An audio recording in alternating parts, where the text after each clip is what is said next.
Hello. Uh-oh. No, I've got to change something. Hi, everyone. Welcome to Maude's Book Club.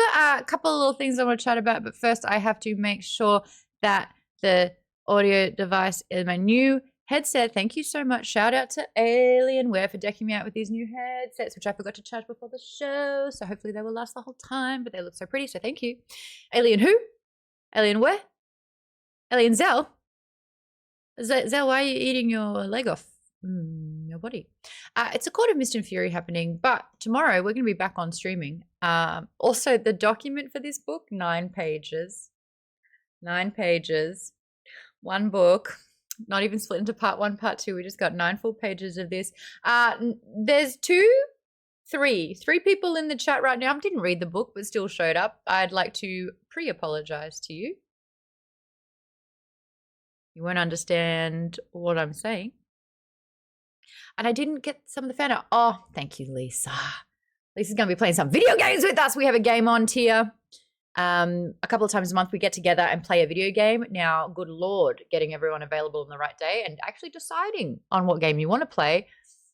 That's the fun of it all, trying to figure that out. We usually play some Stardew Valley. We have a farm there, which is a lot of fun. We also play some Halos for the Pipules, which is, again, a lot of fun. Those headshots. Robin, didn't you clip those? Because you were just in awe of me? Because I was just like... Yeah, it was so impressive. Thank you. It's all those LAN parties I used to do when I was a teenager. Not telling anyone that that's what I was doing on the side. But, man, I was there during Doom, Doom 2, Duke Nukem 3D, Heretic. Did anyone play Heretic? Am I with my people here? Yeah, Vaden's like, I know what you're talking about. Kingman says, hey, Maude, the beauty from Down Under. I'll take it. I don't know what else to do with that. Ha. I'll put it in my pocket. Thank you. Tomorrow we're going to be chatting with Matt Dinnerman. He is the author of the Dungeon Crawler Carl saga that we have been making our way through. We did book 5 for September. Matt has a lot to answer for, says KP Dubs. Well, if you are a book club member, you get access to the author question document and you get to ask the author your questions. Get those in by tomorrow because at 5 p.m. we're going live. This is the second time. What did I try to say? Time? This is the second time. The second. There's another word. I combined them. Maybe I went to say chat and I said it too quickly. I combined the words. What I meant to say was this is the second time I've chatted with Matt. The first time was when we covered books 1 and 2. We did 2 books in 1 month, if I remember correctly. We just charged through these books. They're very good. They're very, very good. Don't sleep on this series. They're so much fun. Goodnight Moon says, I read the first book in the series in 2022. I have the full series, but I haven't read past book 1. I might have to reread ACOTAR. Oh, you're talking about this book? But I just started Scythe, book 2, and Devil House, a novel. I don't know if you're talking about Dungeon Crawler Carl or this one. Read them both.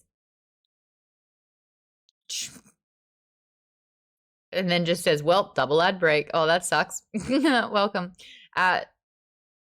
Sucks I can't sub while the ads are playing on mobile to avoid the ads that are left, says Sarah. Hi, Sarah. Love to have you here. Oh, you can't hear that because there's an ad.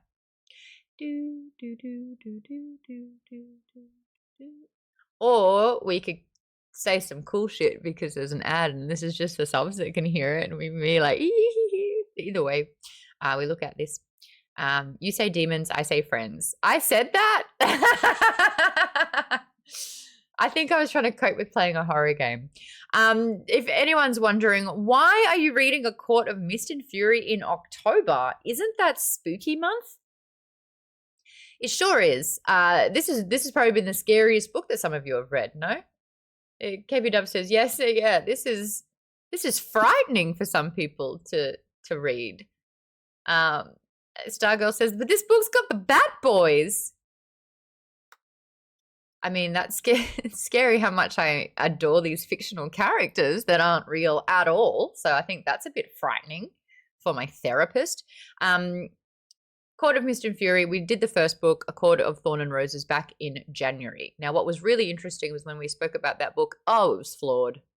I think I liked it less after talking about it with everyone because I could not keep ducking and weaving the flaws. What does this make sense? No, it does not. Why does this happen? It probably shouldn't. Do you think that the riddle about love was clever? Absolutely not. 5 stars.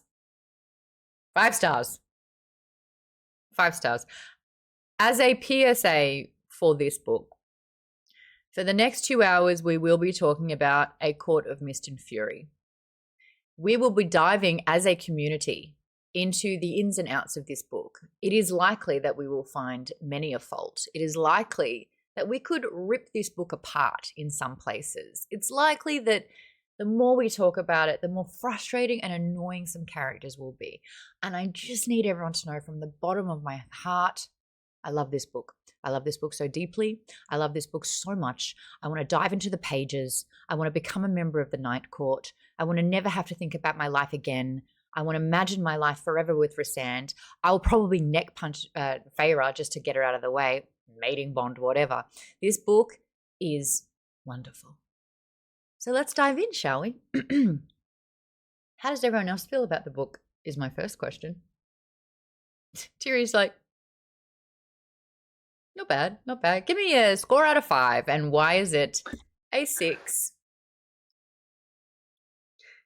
4 out of 5. I like it better than the first one. I'll take that, Tiri. Hell yeah. 4 out of 5. Liked it more than the first. So did I. That's why I gave the first book a 5 and I gave this one a 6. Sarah said, this next 2 hours is just going to be a series of confessions from thirsty women. Let's go. Sarah says, I would do unspeakable things for Az. What a beautiful boy. J. Barton Rock, 2 out of 5. J. Barton Rock gave it a 2 out of 5. Katie gave it a 6 out of 5. Yay, Katie can stay. James, take a lap. Thank you. Good night says, look, I only read the first book, so no score for this one. Lisa says 6 out of 5, and I agree with everything you said except Cassian instead of Rhys. Lisa, this is great. No fights. This is amicable. Cassian's still great. He's got terrible taste in women, but Cassian's still great. God, I want to rescue Cassian from someone else, which we won't talk about yet. We will not discuss why, since we're focusing on this book. But Cassian, wake the fuck up. Have someone who's moderately nice. Have someone who's got 3% niceness in, still an increase. Jay Muntrock says Team Tarquin. Oh, I love that one. Yes. Let's get a little bit thirsty. It's a pun because it's in the summer court for Tarquin. I like that. Alcohol still says 4 out of 5. I like the adventure mixed in. Hell yeah. I can get behind a 4 out of 5. The voluntary adventure this time. There's tonally, it's different. There's consent. There's a choice with all of this. Terry, it's sitting right in front of you. All you had to do was look. Yeah. No spoilers. Yes, you're exactly right.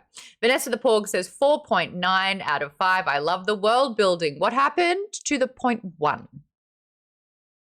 Please describe in detail. Regards, Darren says, just to be 1% less worse. That's it. Don't ask so much. In fact, if you all read, I can even see that in the corner. That's no good. How did that get there? It's just sparkling water. If anyone had read Atomic Habits, it's literally the goal of Atomic Habits. Just be 1% less worse every day. Just try to be 1% better. That's all Cassian needs. He should read the book. Oh my God, that'd be so cute if Cassian was reading Atomic Habits. Catch22 says, I gave it I cannot be bothered out of 5. Nope. Just give me 2 more seconds. That's cool. Sarah says 6 out of 5 for the inner circle. Actually, that's a great point. Goodnight Moon says, I got to ask, why do people call Tamlin tampon? Does anyone have an answer for that? I don't. I think it's just an autocorrect. Oh, is it? Yes, Katie in the back row. Because he's a dick. No one likes him. So to call him tampon is an insult. Because he's bloody awful. Oh, there you go. That's better. That's better. I will say, since this book is collectively for women more than it is for the men. We gotta stop with this subconscious bias. The dick is the watered down version of the C word. Why is the C word worse? I would much rather not be called a dick. I think being called a dick would be the most horrible thing in the world. But apparently being a C word is so much worse. Why is it you son of a bitch? Why you got to insult the matriarch? Why you got to bring the mum into it? Why can't you just be a prick? Why has it got to be son of a bitch? There's a lot of subconscious thing. A tampon is a very hush-hush thing that women can't ever talk about, but it's literally the thing that saves us multiple times every month. In fact, you can make an instant best friend in a bathroom by asking for some or by giving one in need. I'm just having a little bit of drink your White Claw, Maude. I thought the whole the way you mentioned with the son of a is like just because people have more respect for their mothers, I guess, more love for the mothers. So insulting the mother is more of an insult. That's all. But you're still attacking the mother and bypassing the person. I don't know. It's just interesting. Like, we never ask questions. There's so many things where it's like, I played a game called netball, and it doesn't really exist in America. And the first question someone said when I brought up netball was there a net? And I said, no, I never thought about it. Like, I don't question things a lot of the time. And I like to try and start questioning why do we say these words? Why is this the thing? I've got actually some great, Sarah says because history hates women. Ding, for 10 points. Well done. I see it as a slight towards women because I don't look at tampons and go, ooh, they're my, I don't like that time of month. It's not a fun thing. We have to suffer. Thing that we, it's when, it's just not the visual of a tampon, especially a bloody tampon, is not something that we want. Like, he's making faces because he just doesn't like it. We don't talk about this. We don't talk about it. The Tamlin tampon, I feel, is a clever little pun on his name and how we feel about him. Not that we're comparing him to. I actually, so someone in the comment here, where was it? Wait, people are really talking about this. This is great. Sarah's saying that there was an autocorrect when you wrote Tamlin, it would turn into that. That makes a lot of sense. Occult still says because he's toxic. I mean, there's toxic shock syndrome, which affects a very small percentage, but it's still toxicity there. And then, where was it? People keep talking so fast in the chat. I like it. Maude looks like she wants to fight a man, says Maddie. No. It's a Thursday. That's usually what I spend all weekend doing. With this book, it's Thursday. Thank you. It is Thursday. I like that. Someone said I call him, where is this comment? Blandlin. Toaster poster. I heard him called Blandlin. I like Blandlin instead of Tamlin. I like that. It's a play on words, and that's all it is. And I don't have to get so serious about this. I like that. Is there a pickle in pickleball? Oh my God, Vaden. No, there's no pickle. There's no pickle, and they call something a kitchen. And that's why they usually put the women in the front on the pickle court. So she has to get in the kitchen. Anyway, I'm going to get that out of my system. I'm sorry. Tate, the Aussie, says, I love netball, but there is a net on the ring. Not in the majority of the rings that I played. I once saw someone call Tamlin a Tonka truck. I like that as well. Did I read here that someone wrote that there is a woman who got here it is, Good Night Moon. Did you hear about the one woman who got Tamlin tattooed on her leg after reading the first book? Yeah, like his name and like really fancy script. And then she read the second book. I have a tattoo of a property and I'm so nervous every time a game comes out because I'm like, what if it's the game that ruins everything? What if it's the game where people see that and they're like, ooh, like, shout out to all my Deathly Hallows tattooers. There's a lot of you. Didn't think that she would turn out to be the turf that she is. So that's tough. Big oof. Okay, let's get stuck into this. Let's talk about book 2. Feyra has undergone more trials than one human woman can carry in her heart. So this is a good reads. Though she's now been granted the powers and lifespan of the High Fae, she is haunted by her time under the mountain and the terrible deeds that she performed to save the lives of Tamlin and his people. As her marriage to Tamlin approaches, Feyra's hollowness and nightmares consume her. She finds herself split into 2 different... What? 2 different one? She finds herself split into 2 different... There's a word missing. She finds herself split into 2 different... Who upholds her bargain with Rhysand, High Lord of the feared Night Court, and one who lives out her life in the Spring Court with Tamlin. Oh well. While Feyra navigates a dark web of politics, passion, and dazzling power, a greater evil looms. She might just be the key to stopping it, but only if she can harness her harrowing gifts, heal her fractured soul, and decide how she wishes to shape her future and the future of a world in turmoil. Big shout out to Tay, who has done an amazing job listing out all of the characters, the supporting characters, the new characters that we meet, even some of the creatures that we have in the book as well, the antagonists, and the themes and plot of the book. Now, the plot is about 4 pages, and my questions are about 1.5 pages. Shall we get stuck into it in a little bit of a chronological order? Sure. Hold on. People are posting things. Oh no, this is the girl who got the Tamlin tattoo. There's a TikTok I have to watch. Can you hear it? Oh, you can't hear it. Oh, it's down the back of her calf muscle. Oh, honey.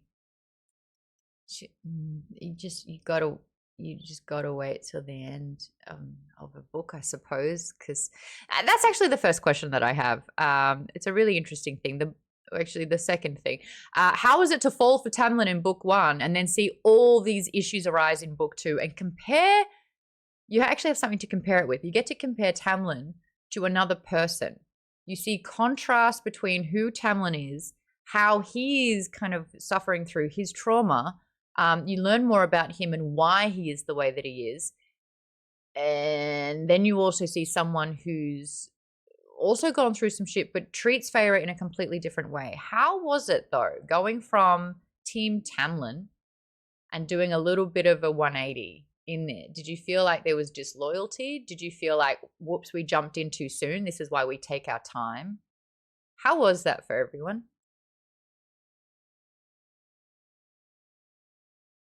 Oakley Leaf says why Tamlin was always awful.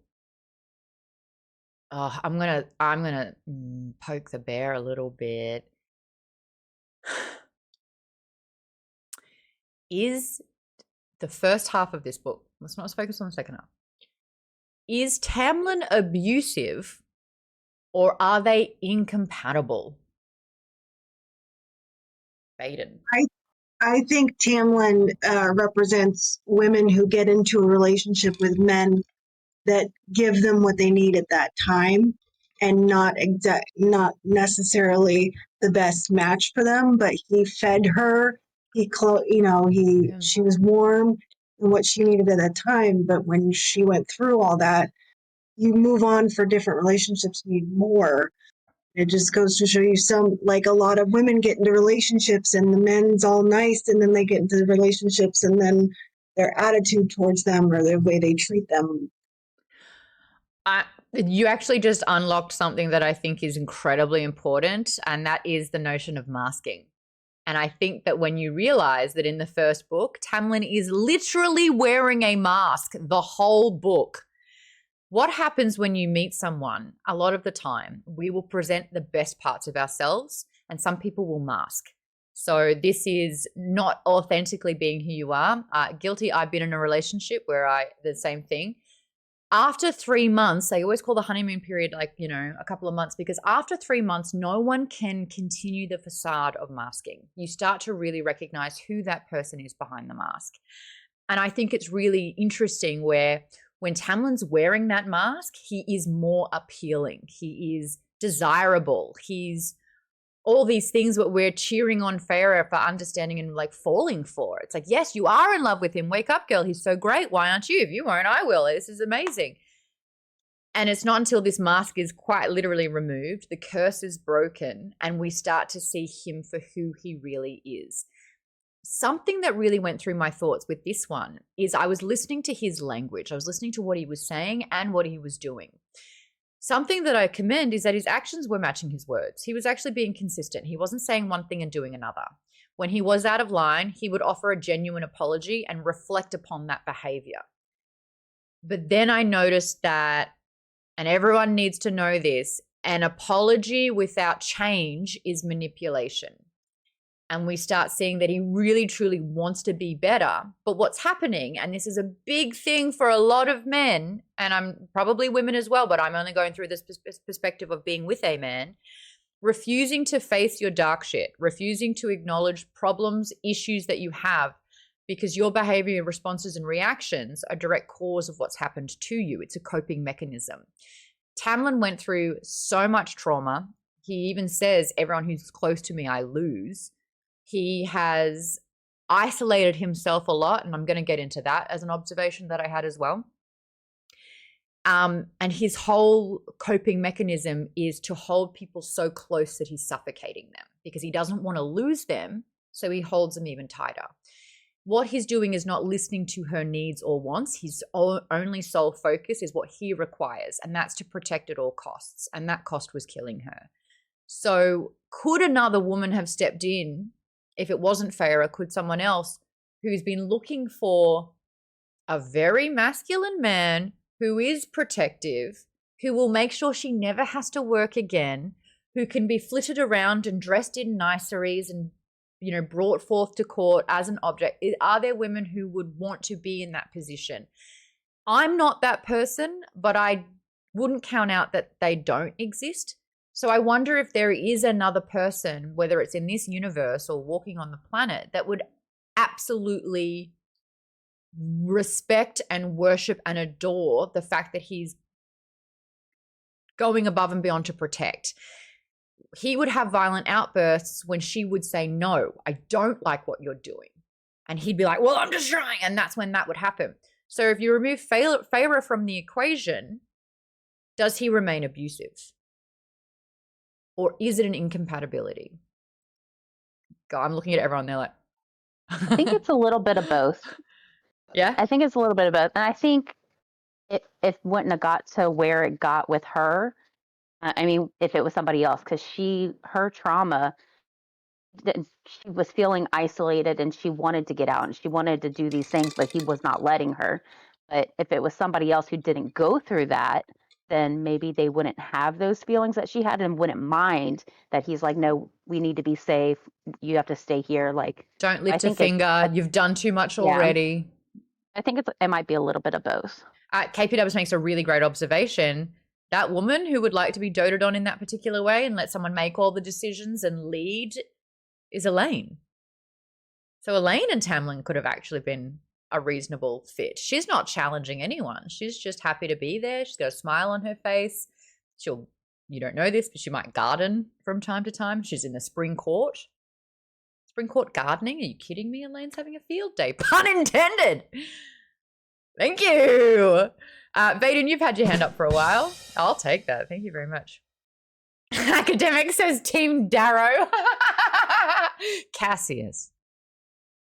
Yeah, I think like people have mentioned Tamlin's issues. Like, I mean, Tamlin would be much better suited to another person rather than Feyra, for sure. But even with all that, his anger issues, lack of self-control, still means he'd be a problem. Like, he still wouldn't be ideal. Like, if he can't control himself and he's actually hurt people with his rage, then either way, it would end up being a problem. Like, no one's going to be placid forever. At some point, they're going to be saying no for whatever reason, and he can't handle that, apparently. So, I will say there were times where he actually was setting really clear boundaries. This was earlier on. He was like, this is what I am comfortable with. This is what I would like for us. This is where, this is why I want these things in the way you are. And she kind of just said, well, marry someone who wants that. Yeah, he does. And But he's like, setting a really, like, his communication sometimes was terrible, but like he's saying, this is where I stand. This is how I feel. This is what I want. And honestly, all a boundary is if you want to stay with them, you adhere to it. If you don't want to be with them, you leave. But I think because she didn't know if she had anywhere else to go, or she'd done so much for the sake of their love, that it was like, oh my gosh, like I've killed people. I went back under the mountain. Like I've gone through horrific things because I thought I loved him. This isn't how someone who loves me would treat me. So, yeah, it's just I think we mentioned this during the discussion for ACOTAR first one, but basically he was the first person she met that was like she really liked her, and he kind of represents that first boyfriend or whatever that that really dotes on someone, and then person falls in love with them because they're really showing a ton of love, and then they kind of fall from them even though they're missing the red flags. She even says it, and it's a quote that I really liked. And maybe I would have fallen for the first person to show me kindness. When you've had a really tough life, like she's been through it. She's been starving. She's been the sole earner and fighter for her family. This is a man who was like, I'll be like, let's look past the fact that it was like borderline Stockholm syndrome in that first book. Like, did she like him, or was she just forced to stay? Well, that's January's conversation. He's the master at love bombing. Well, he had an ulterior motive to break a curse, and he could have forced her to stay, but he let her go, and she voluntarily came back. I just find that it's really, really interesting with, was he inherently a bad person, or was there an incompatibility because his needs were so important for his sort of survival through this, and her needs were being ignored, and what she needed to survive this, they weren't able to give that to each other really. But seeing him at the end where you're like, wake up, dude, let her go. That's when it gets really icky, and you're like, what the fuck? So this book kicks off with the trauma stemming from the events of the previous book. There are major repercussions for killing strangers and being tortured. How do you think both Tamlin and Feyra dealt with their trauma? And was this the crucial point of their demise? And that's sort of my argument. His trauma was he doesn't want to lose anyone, and he didn't feel like he could protect anyone. So he's doubling down and trying so hard to protect. And that's a controlling behavior. Because it's like, well, I need this, but no, I'm going to make decisions. I'm going to do what's best. I know what's best. I'm controlling because this is what I believe is the best thing, and I need to protect you at all costs. And that protection was strangling, like it was suffocating her.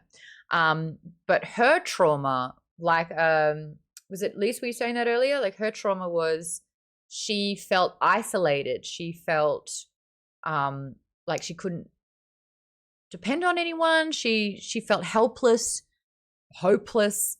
She was dying. She couldn't lean on anyone. Tamlin was so sort of reserved in those moments where she needed him the most. And so being trapped under the mountain, locked in a cage, feeling like a prisoner, the last thing she needs is someone to lock her in somewhere. So she wasn't coping very well at all.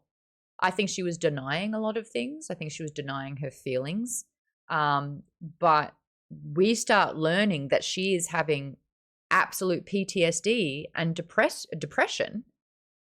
And that comes in the form of not eating, wasting away, dark circles under the eyes, nightmares, throwing up often, and not feeling heard, and like not having anyone to kind of nurture her in a way. So does anyone have anything to weigh in on this conversation, the way that they've both gone through trauma and their coping mechanisms? Just that, like, beyond all the things you mentioned, she also was visibly gaunt. She had lost weight. She was looked sickly essentially. So there were a lot of physical signs. So it wasn't just mental stuff that he may have missed. There were clearly physical signs that she was doing badly and she needed help. And that was being ignored. I think he was in denial as well. I think he was just like, as long as she's never at risk ever again, that's the best. But he couldn't see that she was just wasting away. Vaden, you made a comment which I really liked. Tamlin's inability to protect or really help Feyre much under the mountain may have broken him, but it's hard to tell if he was a good person before that. Well, let's look at what we know or what we knew about Tamlin. He's a reluctant High Lord. He doesn't want the responsibility. And that's kind of caused a form of resentment or a lack of empathy. It's more of a duty that he has to uphold. And he doesn't really have friends. And I think this one was a really big one that I wanted to address, because especially like there's a lot of statistics, numbers, evidence with men where over 40 years old, often men have like 0 to 2 friends, if that. And like, Jimmy, you don't believe me. A lot of men are very, very lonely and do not have friends. And sort of rely or require partnership in the way to kind of like feel fulfilled. But a lot of women maintain a circle of girlfriends. Even if it's a small circle, there is that outlet of community, camaraderie, friendship, where we're not solely dependent on getting that from our spouse. And I really looked at sort of like the differences between Tamlin and Rhysand. Like, this was such a fun psychological exercise for me. I'm like, what is it? I want to learn. And the number one thing that Rhysand has that Tamlin doesn't is this inner circle, is community, is kind of like allowing others to help carry a burden. Tamlin carries this burden to the point where it's breaking his damn back. He doesn't let people in. Lucian is someone that he commands, that has to obey. So that dynamic is not friendship. And I just thought it was like, and did anyone else feel this, that when we start getting into the night court, this sense of relief, this sense of almost like caring, of community, of, oh, there's like a family here. Like a sense of family was so important. And it was, I didn't realize it, but it was what was so missing from the spring court. So yeah, does anyone have any input in, do you think, my actual question is, do you think that community or friendship, it was the friends we made along the way, do you think friendship is really the biggest difference when it comes to happiness?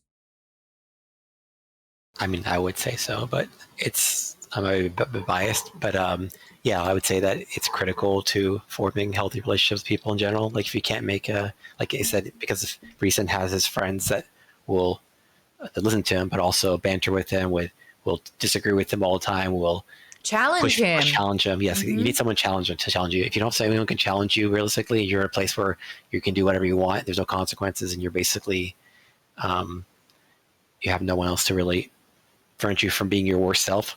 Then you're probably likely to end up falling into your worst self. Mm-hmm.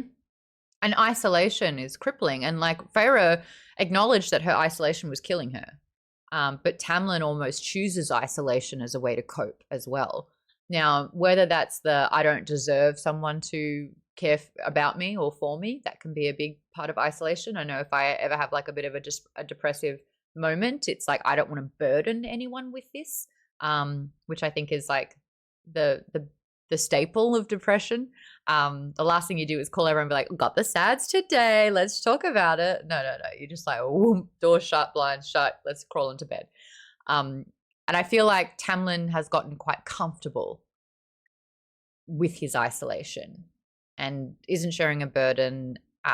And then what I hate is when Feyra kind of challenges him, it sounds like she's yapping. Because all he's saying is no. And she's like, well, what about? And he's like, no. And so like that dynamic is horrible. But yeah, Tamlin does not have a relationship with an equal in his life. And I think equality and or finding equalness is a huge theme of this book as well. Even though Colleen's got thoughts about it that she put in the document, which we'll get into, which I think is very funny. Tamlin's closest friend is underneath him. He's a subservient and he's in charge. Feyra is subservient, or he wants her to be, because he's in charge. She has to ask permission and he can either grant it or deny it. That's not an equal relationship. And yes, Vaden, you made a really good point. Even though Rhysand is High Lord, he's the one in charge, he's the most powerful, he has a second in command, a third in command, and they're women. I love that. But he's also got a general who is a man, and Azrael, who's the Shadow Slinger, his main spy, who's a dude as well, that he seeks advice from, that he turns to. What are your thoughts? If he's doing something that's dumb, Cassian's going to be like, you're being an idiot. Like, that's not it. Try again. There's a part of Rhysand that's a little scared of Amryn. I love that dynamic. Moore is the truth teller. She's going to say, no, that doesn't make sense, or this is what it should be. But Rhys listens to them on an equal level. And I think, again, that's the difference with Tamlin and the difference between Rhysand. Now, another question I could ask is, if you have put yourself above every single other person in your life, does your path always lead down to being abusive? Because you have granted yourself power over everyone else. How can you ever do that in a way that is just, or that is kind, or that is compassionate? Because you're always in charge, and you're a tyrant. You're essentially, or a dictator. You're ruling, right? If someone can name one sweet, lovable dictator, I'm all ears. Please prove me wrong. Didn't we have this conversation last time? Did I? I'm still waiting for an answer. I swear we've had this exact conversation before on like 2 occasions. Oh, that's sweet. I do remember you, Annalisa. You had a really good cosplay. I still remember the photo. That's so great. It was a really funny moment. There you go. That was how many years ago? That's 9 years ago. Vaden, yeah, Tamlin wouldn't confide in Feyre about his issues, and then he would say that she doesn't understand his problems. It's like, yeah, but he's not letting her in. Exactly. Oakley says, I wonder if Tamlin is alone because what's-her-name wanted him as her prince, and he was afraid that she would use everyone he cared about to hurt him. What's that evil bitch called again? Amarantha is the name you're looking for. Cheyenne's saying, so believing you're a god, that is a messiah complex. I don't think he's that. So believing you're a god and having a level of entitlement and grandiose, that's narcissism, right? I'm better. I know what's right. I know everything. I get to control people. That's exciting for me. I am godlike. That's narcissism. Tamlin does not have that. I don't believe Tamlin's a narcissist at all. He has reluctant leader. And with that reluctance has built resentment, which has built control, which has removed empathy and compassion. But I really like the theory that Amarantha, thank you, Oakley, wanted Tamlin as his prince. And so he thought, to protect everyone I love, I just have to have no one. You can't hurt. It's kind of like Spider-Man. Spider-Man's like, I can't have a girlfriend because if anyone finds out I'm Spider-Man and they know, like, I'm Peter Parker and they know who my girlfriend is, she's a target. So I can never be in love. That's a huge trope in all of this. So I would have liked that to be explored a little bit more. Tamlin's reluctance in letting someone in because she could be a target. Wasn't that, though? He wasn't really saying that at all. Shannon said he has far too much fear to get to that point. Exactly. Oakley says 75 years of keeping people at arm's length. Exactly. So there you go. Alrighty. Would you consider it a love triangle or a woman who was in 2 consecutive relationships?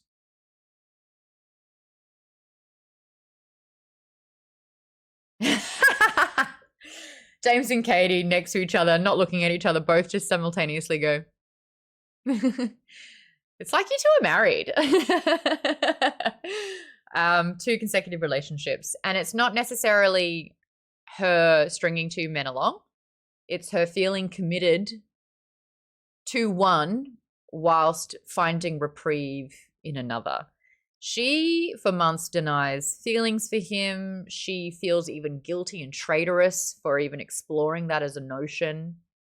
Sarah says it's absolutely not a triangle. Academic, who is sassy in the chat tonight, says if it's not a triangle, what's the shape? Jay Buntrock says rhombus. Ask a sassy question.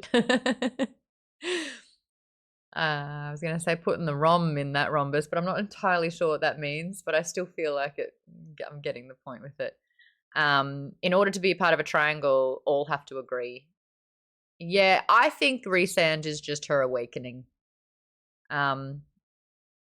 It's all of us having a comparison as well. I Snore 2 is in the chat, says it's icky power dynamics between a teenage woman and two ancient dudes. Where's the lie? You're not wrong.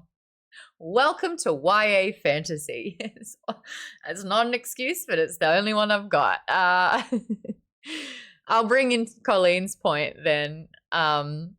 Colleen said, if equalness and equality is so profound in this book, which it is, there's a big messaging in here. You need an equal. You need someone to see you at your level. The mating bond is supposed to be between equals. How are a 500 or 600-year-old Fey Lord and a newly turned 20-year-old mortal equal? And that's not just Rhysand and Feyra, but she also mentions Lucian and Elaine. Spoiler number 2, KP Dubs. No, it's in the end of the book, Lisa. He says it. He says, that's my mate. I love it. Lisa's so ready for me to just like spoil everything. There's a couple already that I nearly have. So Oakley says, I want a backstory of Rhys and Tamlin getting it on. Back when Rhys tries to be friends with Tamlin long ago. Getting it on how?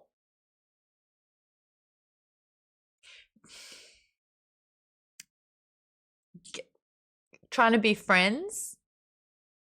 Trying to be friends? Playing some lacrosse in the fields? Is he your calamai man? Couldn't help it. Couldn't help that one. Alrighty. Okay, let's keep going through some of these questions, shall we? Feyra was battling depression. We kind of touched over this. Feyra was battling depression, but what were the signs that Tamlin missed? And I'm going to flip it around. What were some of the things that Feyra, in feeling trapped, feeling squashed, what was she missing with Tamlin? What were the conversations that she wasn't having to understand him? Not to be an apologist at all, but like he's got shit, she's got shit. Her shit is front and center and we're her POV. But what were the signs that Tamlin's missed? And what were the signs that Feyra, and maybe even us, what did we miss? Who's got this one?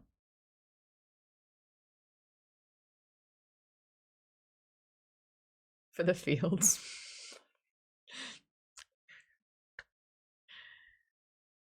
Anyone got, yeah, Shan, she's pulling the microphone down. Yeah, she's giving a little I think it's, this point is exactly, I'm not getting into spoilers, but this is why I love Silver Flame so much. Because we aren't seeing Tamlin's point of view. We're seeing everything from Feyra's point of view. So yeah, we are going to miss things because we're in her brain, So she also doesn't know what happened, to Tamlin. And she doesn't find out till later that Rhys and his dad killed his family. Yeah. So she has no clue any of his trauma, really. Like, they just haven't known each other long enough. Well, she also didn't know that his mother's wings were being displayed in the study either. Yeah. Like, there is some... It's deeper. It goes a lot deeper. But this is, Yeah. Again, what I wish Sarah J. Maas, I want to give her credit. She did a great job. In hindsight, I wish there was a little bit more exploration on her just not knowing. Her feeling so out of her depth because she is up against 500-year-olds who have lived, who have experience, who have thorough understanding, who have history. And she's like, I was 16 3 days ago. And it's like, she doesn't know much. And I think that there is a strong feeling of ineptitude of just like, no one's telling me things. Everyone knows everything and I don't know anything, but she's not. And I think that, like a 19-year-old, me, I. And a little white claw burp if anyone wants to do exclamation mark burp. I thought I could talk through it, but I'll confess. It just snuck out. Don't clip that. Don't clip it. Robin's like, 130 burps? Goodness me. It's probably why I'm not a freaking high woman. What is it? High lady. Hi, lady. Yeah, there you go. She's just a baby. Thank you, Sharon. Feyra can't even read, says Toast Poster. You're not wrong. You're not wrong. Alcohol still says, I gotta go. I'm running late for a D&D game. It's Waterdeep Dragon Heist. A lot of fun. Hey, this was kind of like a Dragon Heist, and they were Waterdeep. Oh, Segway City happening here. Ice Not 2 says, Tamlin's an immortal. There is no way that they could actually communicate. Yeah, actually, that's not a bad point. We often talk about every time we're dealing with immortals or gods, it's like they've lived for so long that they're just bored.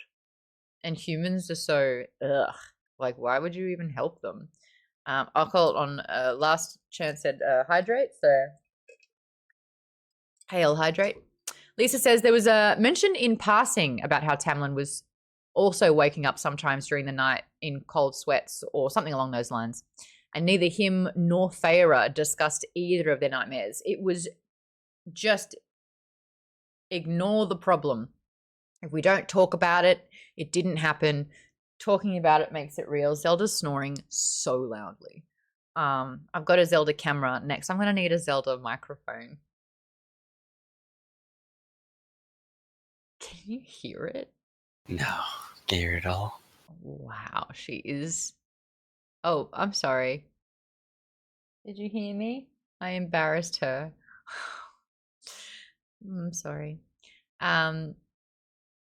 When they say hi lady, I hear Jerry Lewis. That's great. Ruin it for everyone. I like that. Yeah, look, there was no communication. They weren't letting each other in. They weren't consoling each other. Tamlin literally had this wall up, which is why it was so funny, where Feyra and her relationship with Rhysand is all about putting walls up. Teaching that as a skill set. No, put your walls up. And she should have learned that from Tamlin because he was really good at it. Next question. At what point did Rhysand stop seeming like a threat? Was it in the first book? Or did you kind of discover in this book? When did you get a sense of who he really is? When did that shine through? Was it this book? Was it last book? The end of book 1, says James. It's hard to pinpoint it because I've read it so many times. You ready? But probably the end of book 1. She's at Calamai or whatever it is, and there's these 3 guys hassling her, and then this man shows up, and she just goes, "This is the best looking man I've ever seen." And I'm like, well, that's just soulmate shit right there. Like, he can't be an asshole. He's too good looking. There's just no way. That's how my YA brain works. He's the best looking person ever. What a honey. He's going to be perfect. He's going to be absolutely perfect. Anytime someone asks Maude, why are you single? I want you to refer back to this moment. Because guess what? They're not perfect. They're usually assholes. Oh, I'll learn it one day. I'll learn that lesson one day. But that's the moment for me. Academic says the Cassius rule. What's the Cassius rule? He's a baked potato, but he's hot. You all know I'd date Cassius. But I'd marry Rhysand. No one asked. I am a grown-ass woman. Just got to remind myself from time to time. Academic says hot equals good. Therefore, he has to be good. Macedonian Gamers joined up saying, hey. Couch says the trick is to find someone whose imperfections make you want to kill them the least. Oh, that's the trick. Oh, I look for praying. Oakley says Rhysand was good the first book, Under the Mountain. Robin says, I think when Rhys helped her with the reading task. He also bet on her, and that wasn't out of spite or to mock her. Like, he was betting on her in the first round. Whatever, he was never bad. Even when he was sassy, even when he was like, threatening, he was never bad. I am biased. I will not have Rhysand slander here. Next question. He's a baked potato, but he's hot. Yeah, Sarah, that's literally a direct quote from a previous stream. I will not take any Rhyslander. Thank you. There will be no Rhyslander around here. Who is your new favorite character? Who is the new character that we've met here? We are introduced to the members of the Night Court.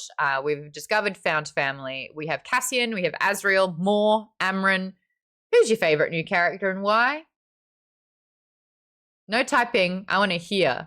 I want to hear everyone just gush and ooh and ah over their favorite. What we got, Vaden? Cassian. No shit, Lisa. Excuse me, Cassian. It'd be time to say Cassian right now, please. The answer. Yes, Cassian. also Cassian. Oh, So- okay. So, All right, we're gonna unpack that. Yeah, Vaden, what's yours? I'm gonna say Moore. I like Moore a lot. She's super friendly. It's not just very friendly. She's very like empathetic towards Feyra. She's helping her all the time. She's like the one she goes to that Feyra goes to get help. Like she's the one who rescues her out of Tamlin's spring court. Yep. She takes her to the Talos of Mist to safety so she can have a chance to think about things with Rhysand. She's a generally good person who's also is very sassy and just fun. Have you also seen the fan art of Moore? She's literally a walking goddess. She's so flippin' hot. She's stunning. If Moore walked past me, I'd be like, here is my bank account. Like, do what you will. I have not. Now I'm looking forward to it. No spoilers, but I reckon I've got more of a shot. Lisa says, my sister just said it's not pronounced Cassian. It's pronounced Daddy. Well, Nesta does have daddy issues, so she just needed a new daddy. That's all that was. That's just all that. Katie loved the Weaver. Oh yeah, I'd love to hear more about that. I just really liked that whole scene where she had to, just how she can't see, but it was just really cool. And I would love to see if it was ever made into a movie or a film, Oh, like yeah. how they would do her with the spindle and the. It's a fun character. I will say Sarah writes as if you're immersed. Like I was in that hut. I was like holding my breath. I could draw it. I could draw what this room looked like. I could draw the entrance. There's a fireplace. Like it's so well done. Get that ear. Oh, she's scratching her ear. You good, puppy? I was going to say, I feel like the Weaver was a crazy cat lady, but all the cats have been spun into the roof. That's where all the hair was. It was the cats. She couldn't do both. Whose favorite characters? Who's read the book? I want to hear it. Go, Robin. I'd say Amryn, just because we don't know what she is, and everyone is horrified of her. Mm-hmm. Catch. Catch. Your camera's not even focused, and you're just like, what are we dedicating these 22 subs to? It's the first stream in October. No, you must dedicate them to a court. Will you dedicate it to the spring court? The night court? Decaf. Summer, dawn, day, night. You know what? Summer, You know winter, what, Maude? spring. There's subs to your channel. You pick. I don't care. How about dreams? Because you never got to have any anymore. Yeah, let's dedicate it to the House of Dreams. I like that. All right, let's read out Since I who. don't sleep. Since you do not sleep. Airwolf got one. So did Spine Less. I like that pun. Smokey143. Sean Maximus. Mimip Psycho. Rosslisk. Mr. Teddy Bear. Conraid. Elfinator. Helonian. Now, Helonian, is that the Dawn? Is that the Dawn Danny? Or is that Helios? Is that Dawn? Helion. I saw a little fan out of that guy. Let me just say, if he was at a party, I'd buy him a drink. Leoned, Zoski, Nutshell, Summer Scientia, Awesome Bomber, Kepsico, Phobe Xu, Godless Monkey, Bohong, Eddie, Connor, and Zach. You all got gifted a sub. Thanks to the House of Dreams and Tim. Tim, I hope you sleep well tonight. You have made your donation to the House of Dreams, and tonight you shall dream soundly. So help me God. I really hope that happens. Summer There's Court. gonna have to be drugs involved for that to happen. We are live on stream. Sleep They're aid. legal. Sleep aid. Drugs. KP Dub says Summer Court. Summer not. I liked that one. Awesome Bomber says, hey, thanks for the gift sub, Tim. And you said you're welcome. Dahomey to Honey says, Helonian is the dictionary definition of tall, dark, and handsome. Scream at me. A little louder. She has a type. Alrighty, the next question. Let's move through this. A lot of fun. The structure of this book's a little different. So in the first book of ACOTAR, it was very much 3 acts. You had who Feyra is, her situation, aka her life, and then sort of like having Beauty and the Beast, the first third of the book. Second is, oh my gosh, it's not so bad. I'm falling in love. It's still kind of Beauty and the Beast. And the third book is just like Devil Take the Wheel. What in the flying fuck is this giant worm coming at me? I need to read all of this crazy stuff. And you're just like, is this even the same book? This book I liked a lot more because I definitely liked the first act, which is sort of understanding that she's not where she's supposed to be and we're learning about Rhysand. The second act is just how good Rhysand looks in a jacket. And then the third act, sorry, my bad. The second act is sort of found family, being accepted by the Night Court, but also doing some funky little quests. I liked this through line of these quests. It was a way for Rhysand to trust Feyra. It was a way to see how her powers were forming. But they had to, some of the quests, they had to visit the prison. Who's the bone carver? So 8-year-old boy. But Durian to Rhysand. Why is it Durian to Rhysand, do we think? What's going on there? The Weaver was another quest. Infiltrating the Summer Court in a little bit of a heist and stealing one half of a book. A through line of these queens. I've got thoughts about them bitches. The audiobook narrator did a really good voice for the bone carver. I agree. The 8-year-old boy was Rhysand as he went into Illyrian training, says KP Dubs. Oh.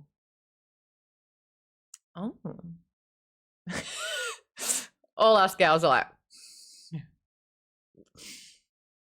not giving a damn thing away.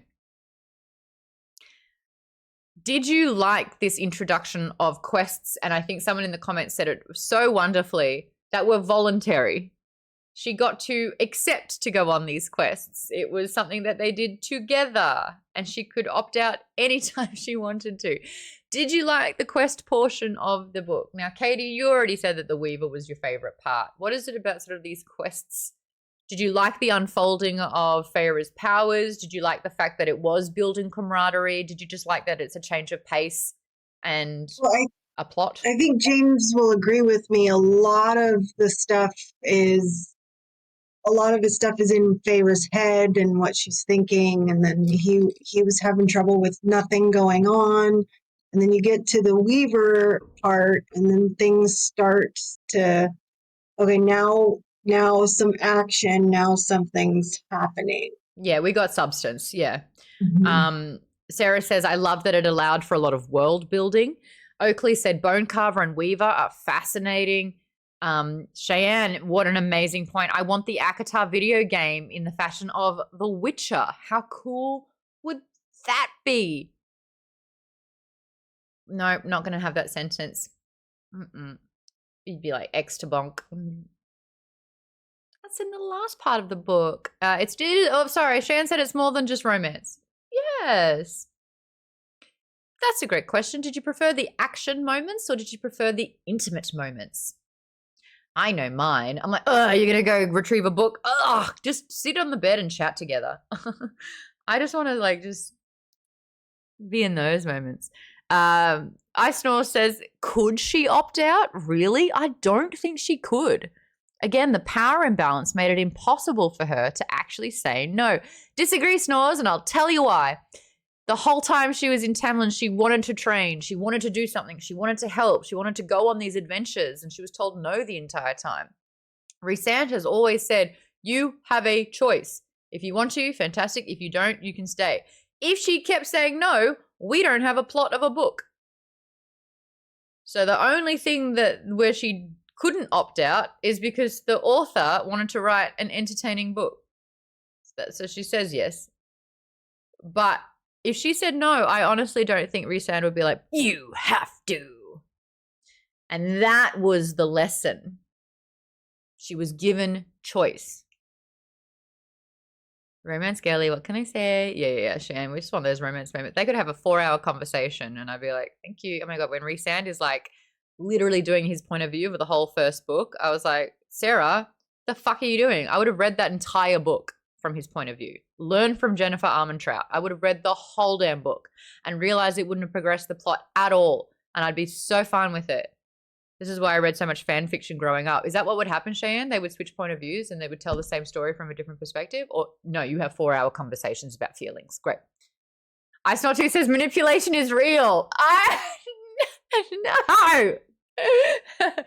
Look, I absolutely agree with you that the age difference is messed up. Absolutely messed up. So I hear you. Rhysand sounds very close to yes and. Academic says, look, if she said no, she'd be a bit inconsistent with what she was telling Tamlin. Academic, did you read these books? You've read these. Have you read these?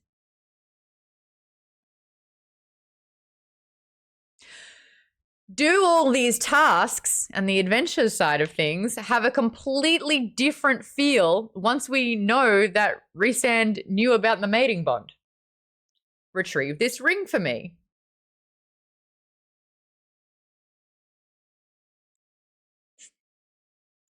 What was the other one? There was another one which was like directly just feeding into another thing that where he knows that she's the one. It's also why I ate up Midnight Sun. I don't think I would have read it. All capitals. Manipulation, says I Snore too. Yes, you can get the VOD. It'll be on Twitch and we will be uploading it to YouTube as well. So give that a subscribe if you haven't already. We're uploading all of our author interviews, the Q&As that we have, and these shows too. Also, Dahomey 2 Honeys, thank you so much for following 8 minutes ago. Sorry, I was distracted. Let's talk about, wait, no. Here we go. All right, so there is a class system in place here within Valyria.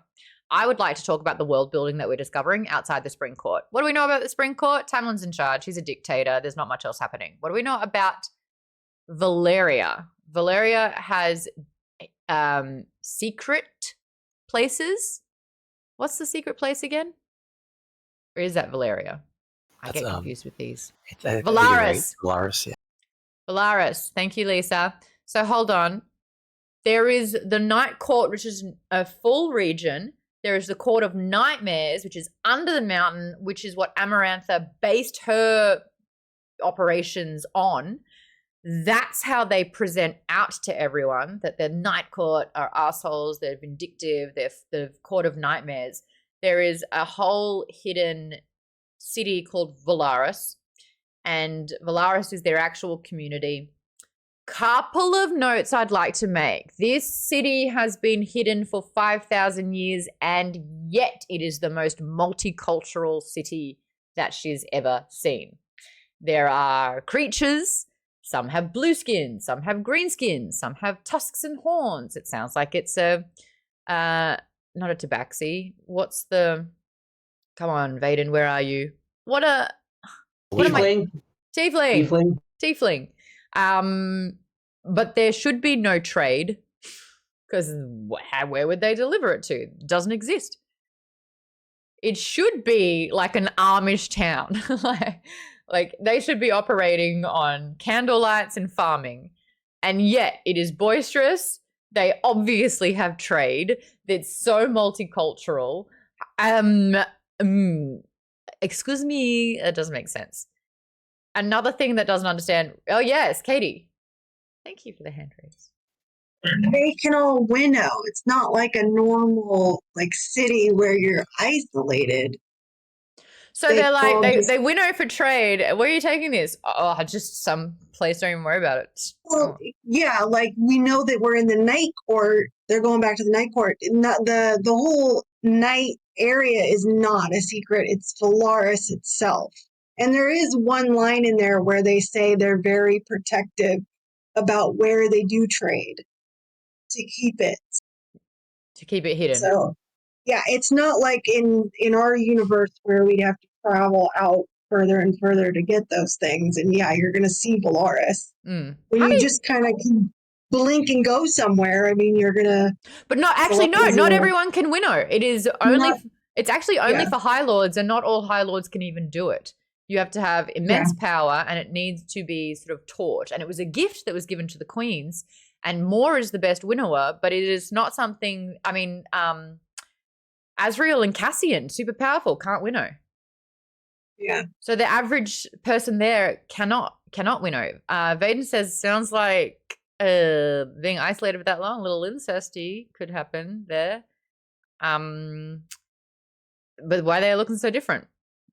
That for me, I'm just like, I don't want to ask. I don't want to pry. I'm not pulling this thread. I pull this thread, it stops making sense. We can't have that here. I accept Valaris. No notes, no questions. But okay. It sounds beautiful there, though. The thing that bothered me, though, is that Rhysand has been ruling for how long? How long has Rhysand been in power? Rhysand, the uber-feminist, equalist, wonderful man. How long has he been ruling over the Night Court? When did his dad die? When is that shit with Tamlin? When did that go down? Like 100+ years ago?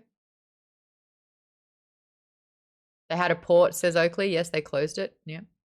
It felt closer to like right after the war, so I thought it was centuries, but I don't know that it necessarily said specifically. Cool. Then why do Illyrian warriors treat their women like shit under Rhysand's rule? How is that behavior still happening? It says between 400 and 500 years. Cool. Why has Rhysand not come in here, and why is he only now just being like, hey, did you not get the memo where we're not putting them in the kitchens first? We're going to get the women on the fields. I believe he does say something like you have to pick and choose your battles, and it's tradition, and you have to slowly make the change. But that is a flaw in Rhysand's character, according to Maude. Yeah, Katie. Well, in later books, they do address why the change. So I don't want to spoil, but they are clipped women's wings. How is that worse than Tamlin?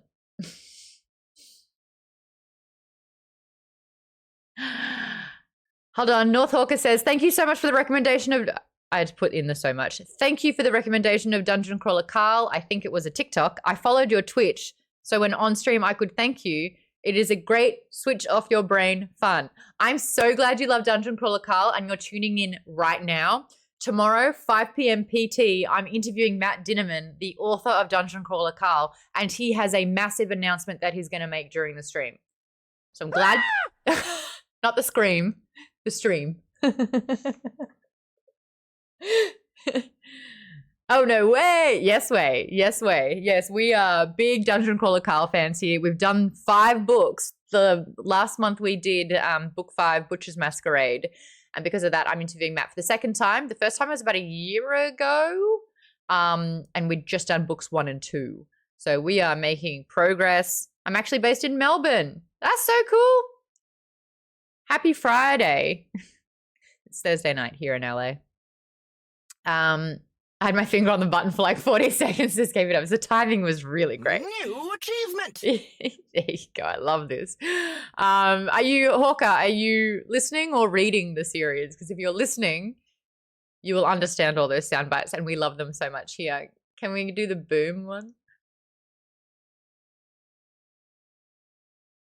Where is it? We'll wait. We'll wait. Boom, bitch. Yeah. A lot of fun. Mongo and Kiwi are appalled. This is an outrage. I'm going to kill your mother. Yeah, so what time, what's the time roughly? Yes, I listen. I love the audiobooks. Fantastic. Snore says, Dungeon Crawler Carl is the most fun series I've read in a long, long time. I'm so glad, because I have made you read some books that you have absolutely loathed. So it's all about balance around here. Academic says, I found another Jeff Hayes narrated lit RPG series that's perfect for October, which is what I've completely binged in the last 10 days. Don't gatekeep. What's that book? What's that book? You let us know. Okay, so yeah, the Illyrian warrior thing. There is a class system. There's a little bit of sexism happening here. It's a whole community. There's a whole world out there. The map is huge. Feyra is here going, I just learned to read, but holy shit, this map's big. We are learning about the different courts. The spring court is very different to the night court, which is very different to the summer court. I loved going inside a different court, seeing what it looks like. I found some AI art where it's just like so beautiful. Can I pull it up? I'm gonna have to show my phone because I did not upload them. Can she use her phone? Time will tell. La la la. Oh, there's just so many Rhysands on my phone. This is the summer court. Like, come on, focus. I can get out. The summer court's so pretty. Ariel will pop out. There's that camera. The summer court. Isn't that pretty? Sorry, I have two cameras, one for my Discord and one for the stream. Can you focus again? Thank you.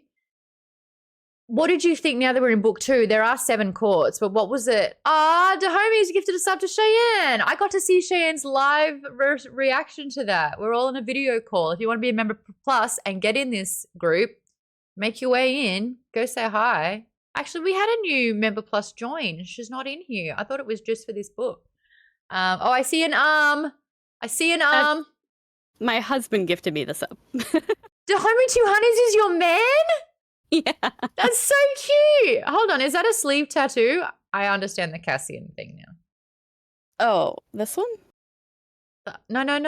I saw an arm. Is that a sleeve or is that tattoos? Oh, no. He's just a hairy man. I get the Cassian thing. It all makes sense now. This is just water.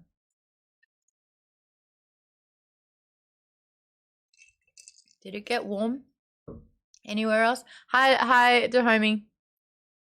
What are you drinking? Says KP Dubs. Yep. We really need a like a foot in mouth emote or sound, like a ooh, she did it again, something like that. That would be really, really cool. Tell him I say hi. That's very sweet that he gifted you a sub though. Now you can check out all the emotes that are in there. We do have that sound, says Academic. Where? Oh, the want. I hate it. Did we really upload it? We have... Does everyone know who that is? That's Basil's laugh. We have Basil's laugh in a sound effect. Can we play it again?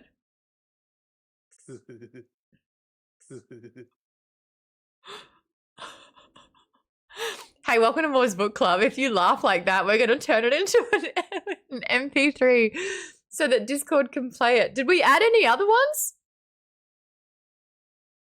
No, we've got a few in here. A lot of them are Star Wars based. Come to your senses. But we've got Baz's laughs. So good. That's so good. The Summer Court betrayal. Should they have just asked Tarquin? Yes, no. Yes, says James. Yes, says Robin. There's a saying, it's easier to ask for forgiveness than to ask for permission. Beg for forgiveness instead of asking for permission. Yeah. Well, they're begging for their lives to remain alive at this stage.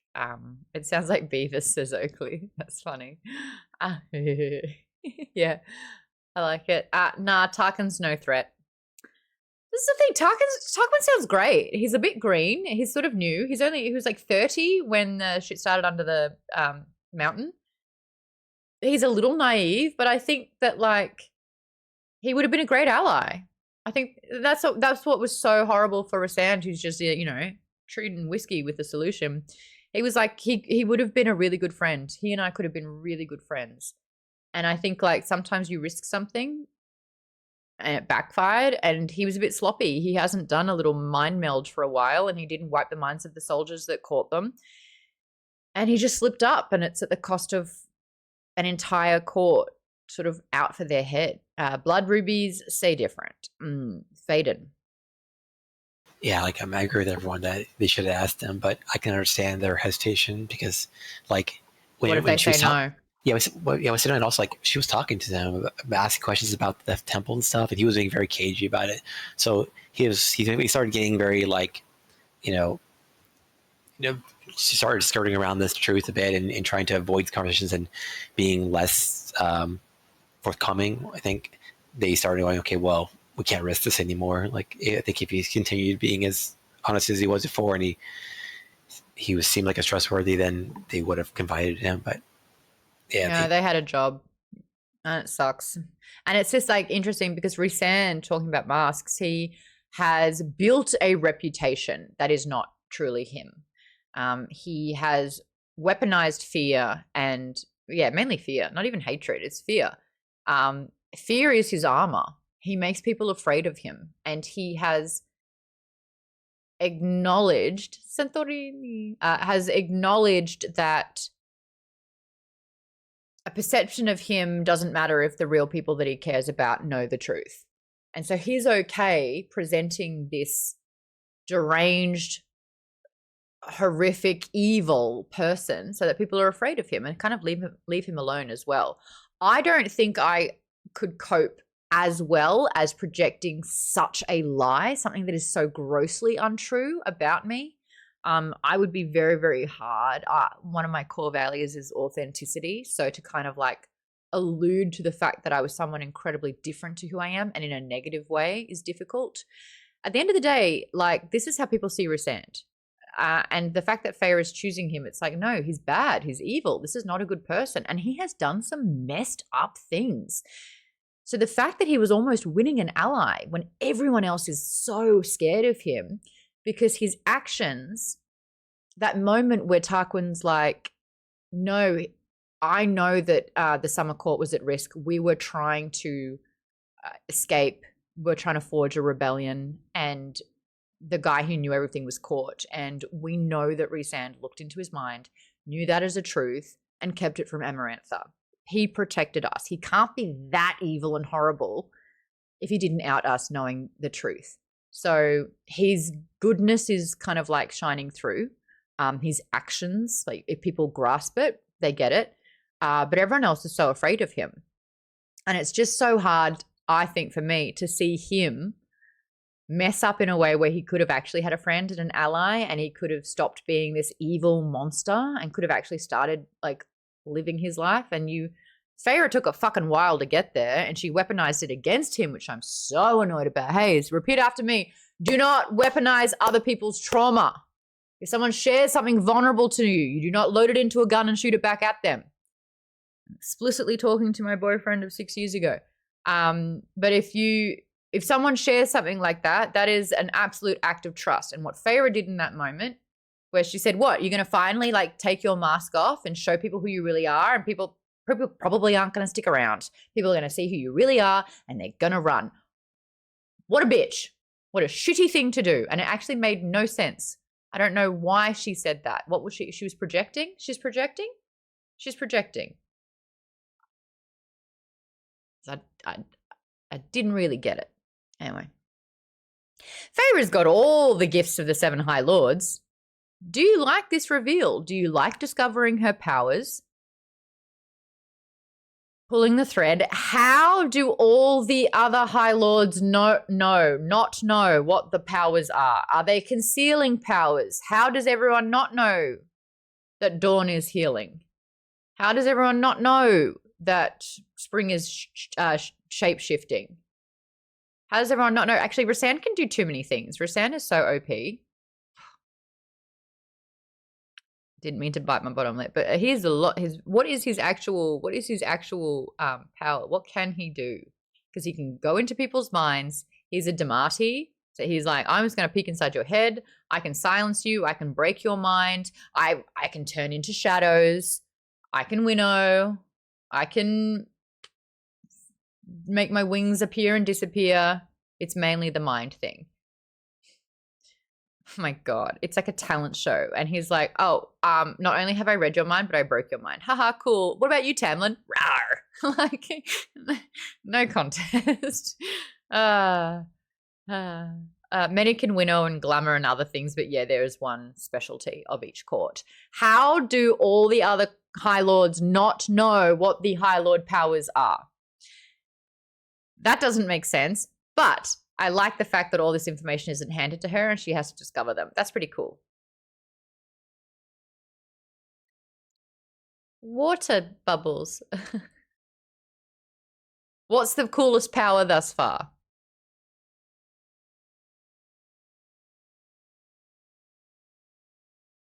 What's the coolest power thus far?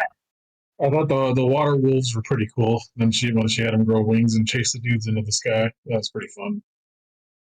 She literally drowned them. It feels nice discovering these things alongside Feyra. I agree.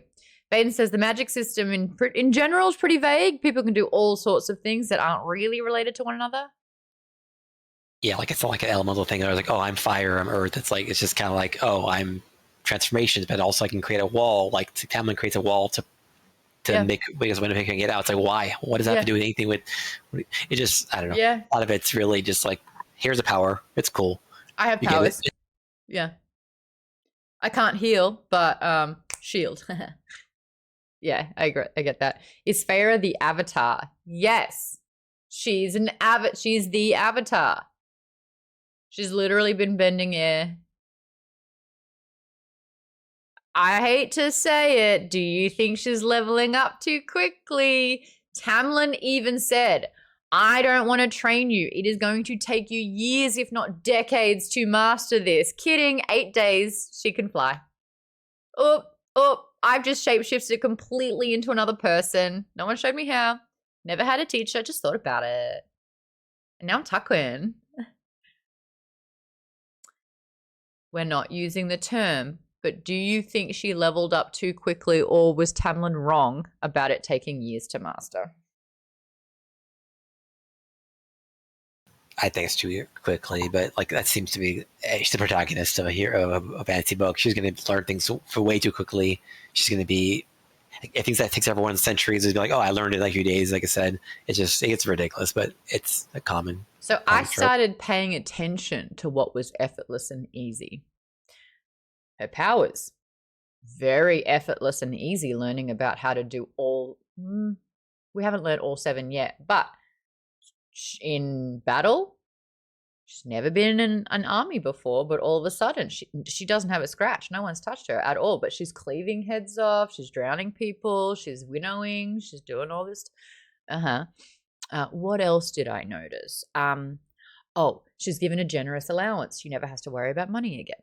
She can spend whatever she wants. She could even buy a house with this level of money. It's totally taken care of. She doesn't have to worry about money ever again. She gets along with everyone. Moore, Amren, love her. They're not just accepting her, they adore her. If you put 5 people in a room with me, I wouldn't like all of them, trust me. I don't think all of them would like me. But everyone loves Feyra. Is it because they love Rhysand and Rhysand has told them that she's her mate? No conflict. 0 conflict. she's super powerful. Is this all happening too easy? Or is this the universe / fate saying you're exactly where you're supposed to be? Or are we literally buying into the fairy tale? This is just fairy tale shit. Don't ask questions. It feels good because it's supposed to feel good. And dreams coming true is what this is all about, damn it. Favorite curse breaker is a chosen one. Do I care, says Lisa? No. It's the fairy tale. We eat this up for breakfast. Yes, Katie. I don't think that Tamlin was telling her. I think he was gaslighting her, trying to not get her to use her powers. He wanted to protect her, and he said that they would know what if we train you, then which she realized later that didn't make any sense. He was gaslighting her to keep her controlled. Yeah. I would, but it would take way too long. There's no way this could happen. That's how I read it. Next minute, she's got claws, and she's like, "Oh, whoa! Oh, I've got burns in the table. I'm fiery." Yeah, okay. I did say, or was Tamlin wrong? And you're right. He could have been gaslighting. He could have been like, I think he was very afraid of her becoming powerful because he would have less control. Absolutely. But also there is a fairy tale nature of all of this. There is the whole, oh, you were broke, now you have everything. You live in a beautiful house. Houses. You get to choose where you live. The bedroom. So wonderful. The view's fantastic. I have the highest fashion to wear now. It's a 180. Let's talk about this mating bond. And this is the quote that I read before the show to my Members Plus. Was Feyra overreacting and being a brat about the discovery of Rhys being her mate? Was this particularly obvious to all of us that they were mates? I understand if she was feeling inferior since she's only been a Fae for a few months and isn't aware or tuned into these traditions. And Rhys obviously knows more about the bond than she ever would. But to feel betrayed that he kept it from her, did this reaction make sense? I want everyone to say on 3 that she was a brat in this moment. This guy has been nothing but amazing. He is gold star. He is 10 out of 10. And he just didn't tell her something that was going to rock her world because she had to figure it out on her own. She did not need 5 days to contemplate it. This guy is not trapping her. He has never displayed anything that suggested that she was manipulated or controlled in any way at all. For her to absolutely chuck a full tantrum and lose her shit while he's dying, while he's poisoned. She goes to catch a cereal to save his life, and she's like, "Psst, P.S., that is your mate." And she's like, "What the fuck? You fucking eat this. Chomp on this, Reed, it'll save your life. Chew faster. Oh, can't believe you got poisoned. No, we need to talk about this. I'm bleeding. I've been poisoned. My wings have holes in them. Yeah, but you didn't tell me one thing. You didn't tell me that there was a bond that honestly I've known about for 6 weeks if I gave myself a slither of brilliance, which I refuse to have in this moment. I refuse to address this. I've been lying to you about how I feel this entire time, but you did it to me? Okay, yes, I'll take it to the group.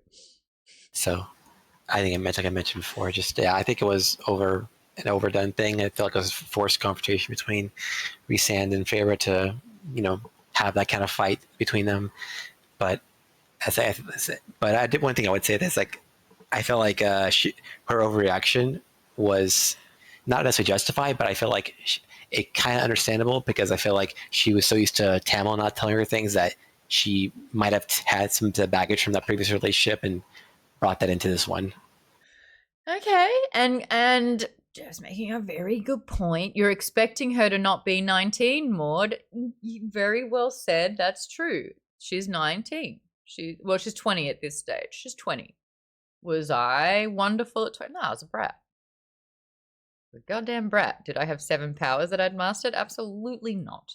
No, you're right. You make a really great point. KBW says my stepdaughter's 19. No lies detected. 19's not fun. Bratty. I do also have to mention that KPW says I'm glad that she let him leave. I don't want her to be a serial killer. Now get out. Academic says, I don't know, I would expect a 19-year-old to not flip their shit like that to another 19-year-old. But then again, the age gap. She was literally like, let me think about this. Oh my God, he kept it from me. Well, he saved me from a relationship I didn't want to be in. He's given me nothing but choice. He helped me read. He helped me like gain autonomy over my own self. This guy. He's also like not pressured me at all. He's letting me live in his house. He's given me like funds that I could live off for the rest of my life. Sorry, this really obviously made me angry. I'm like, Rhysand, if it wasn't for the bond, you should just run. Let her stew. Oki says, Aylin's also powered up fairly quick, but I haven't read the new Sarah J. Maas books, so I bet there's a bit of a Messiah in there as well. I don't like those books. I was going to say as much, but I just stopped with I don't like those books. Katie, you read them? Crescent City? No, I didn't think she was a brat. Okay. So, because what I thought she was dealing with was she was feeling guilty. She was trying to, when you have to go from, no, I can't like him, I feel guilty, to switching like, oh, it's okay now. I get it now. You need a little, I mean, she shouldn't have been that angry, yes, but she would need some time to process. Okay. Yeah, need some time to process. And I would feel a little bit manipulated a little bit. Like he knew things about them that he withheld from her. And like the other gentleman in the chat said, it's some trauma from Tamlin. Yeah. Just that she took the time. And I think she did realize that she overreacted. She knew she was going to take it back as soon as walks, even before he walks. But just to process, she needed that time. I actually agree with you completely. Yeah. I think I'm mostly mad about the situation that they're in for those events to happen. He is dying after being tortured. He has poisoned.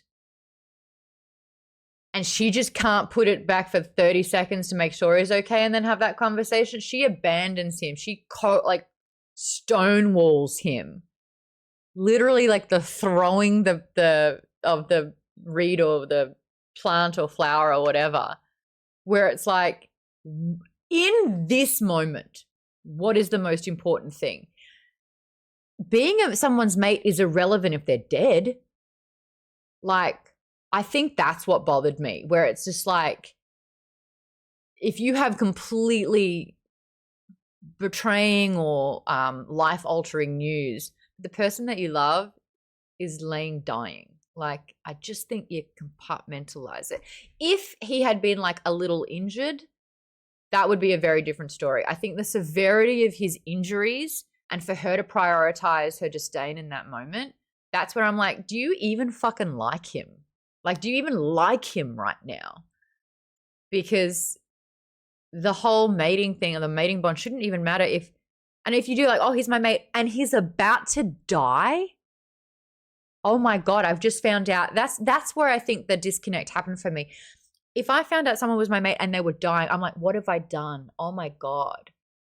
I didn't even know he was. I've wasted all of my time and it could all be gone. I'm only just finding out when it could be over. I need to make sure I save him more than anything. Then I can have the conversation about being mad at him. But at the moment, the dude's dying. Everyone's saying he wasn't really in danger anymore. No. He was like, he could barely even respond with a rebuttal. He's like wheezing at her. I'm sorry. But she abandoned him on the doorstep of the cottage. Moore was there. The other people were there. He was no longer in mortal danger. He had the antidote. She did the stuff. And then she left. She did what she had to do. Maybe it was the bare minimum, but she didn't leave him dying. She started the fight while he was fighting for his life. That's a red damn flag. That is a bloody red. She's so afraid of red, and yet she's a walking red flag in that moment. All right. She did save him, says KP. I love that you're all coming in to vouch for her in this moment. All right. Okay, we go.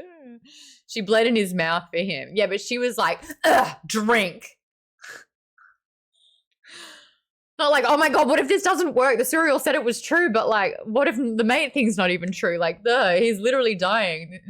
Okay. Also, the surreal was not asked about that. He volunteered that information because he's a little bastard. Yeah, if you want to save your mate. She's like, what do I got? Wait, what did you say? The fuck did you just say? My what? Oh, this guy. He wanna hope he dies. Like, no. Oh, she's terrible. Okay. Oakley says, interesting how the males have no choice about the mating, but the females do. I don't know. Both parties can opt out if they want. But it's usually like, it's like you kind of just lean into it. You surrender. You're like, oh, cool. The universe, the fate has decided. You know, this is my person. I would say, like, for the ladies, would you want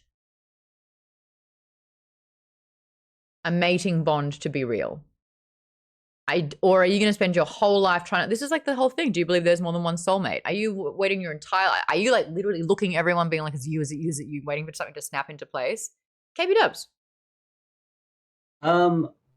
It's totally different in this world because he felt this mating bond before he ever met her. It's so in this realm, in this world, is it so predetermined? Like, did you even have a choice in life, in the universe? He's just like having these dreams, and he's like, he knows that it's his mate. He doesn't even have an idea that this mate thing exists. Also, really why weird. is Tamlin marrying someone if the mating bond doesn't even exist with that person? Like, yeah, the trump card is, oh, sorry, mating bond, out of your hands, bro. You can love her as much as you want, but like, bond set in place. What you gonna do? Can't mess with that. Oakley says, F soulmates, just have lots of lovers and friends. That's fun. Ladies, would you like a mating bond? Would you like a mating bond to be real? I would. I'd like to know if I'm wasting my time or not. I'd like 6 years back, you know? Like, oh, there wasn't a mating bond. What was I doing?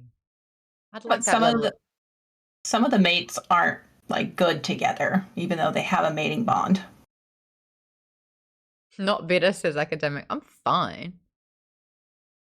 Just, you know, risk. There's risk involved. Baden, yes. Oh, like what I was mentioning, there was a story about this couple that got together, and the man and the woman were mates, but she didn't stop not loving him. Essentially, he was kind of like, he gave her some freedom, like he didn't clip her wings. Essentially, that was like the good thing apparently. But like in the end, she didn't really love him anymore, and like so. Being a mate doesn't necessarily mean you love each other even. So it's kind of the strange bond that exists, and it's very rare. We've now got a POV of what the mating bond does feel like, and it just sounds like, you know, I will burn the world for you. So I feel like that would cause problems. I feel like people would, you know, given how people act in relationships as it is, I feel like people would be even more aggressive and ridiculous. So I don't know if that's a good thing. Well, a big part of this is how primal they go once the mating bond has been accepted. It's like if anyone even looks at their girl, they're violent. And you're like, oh, that's healthy. That's love. I like that. No. Rhysand has also suffered significant trauma. And this is quite a unique trauma that we don't often explore. How women can be predators and how men can be victims. And I think it's really, really important to acknowledge that side does exist. I thought it was really beautiful how Rhysand shared his entire story, and that we learned what was going on for him and the whole of the first book. We basically got a really quick summary of his perspective and POV of that first book. And it was, I loved it. I ate it up for breakfast. How does Rhysand cope with his trauma? What was it like for him knowing this whole time where he finally gets his freedom, and it should be the happiest moment, his mate was being treated poorly by another High Lord, one that he has big history with?